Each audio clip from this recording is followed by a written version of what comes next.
Hello guys! So, ayan, ito ulit tayo para talakayan natin ang ating topic na how to represent Jesus at work. So, nasa pang-apat na tayo at yung pang-apat natin ay pray for your co-workers.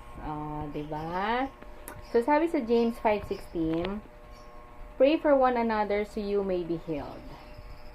A prayer of a righteous person is powerful and effective.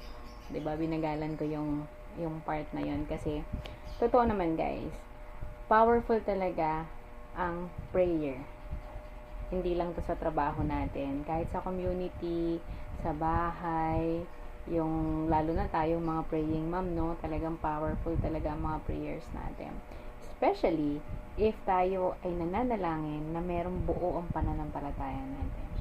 So, naisip ko lang nung binabasa ko ngayon, pray for your coworker, sabi doon, di ba? Bakit ba siya importante? Importante siya, guys. Alam nyo, doon sa, biblically talaga speaking, dalawa lang yung parang buod, di ba? Nung Catholic tayo, lahat naman tayo Catholic dati, di ba? Or hindi naman siguro lahat, pero alam natin yung 10 Commandments. Okay. So, doon sa 10 Commandments, ang summary nun is yung, nakalimutan ko na naman yung verse. Pero ang summary nun is love your God with all your heart, with all your soul. Diba? Yun yung first. And then yung second is love your neighbors as you love yourself. So, kaya natin kailangan na ipag-pray ang kapwa natin. Even our enemy. Bakit ba natin sinabing enemy? Kasi minsan may mga conflicts naman talaga.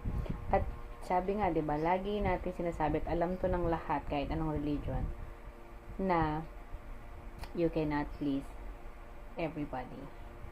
So, there are times na may mga tao talaga na kahit wala ka naman ginawang masama is ayaw talaga sa'yo. So, wala tayong magagawa sa part na yon.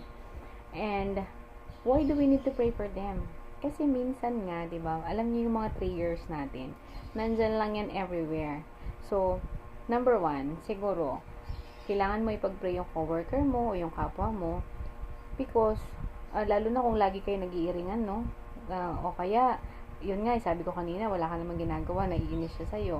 O kaya, pangatlo, hindi, ang tawag doon, nararamdaman mo na meron siyang pinagdadaanan, pero hindi siya nag-open.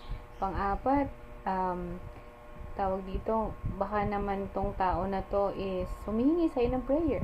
Diba? Yung mga tipong ganon. Kaya natin dapat din sinasalang-alang na we pray for one another. Hindi man siguro face to face na parang on the spot, sige, pag-pray kita during your devotion.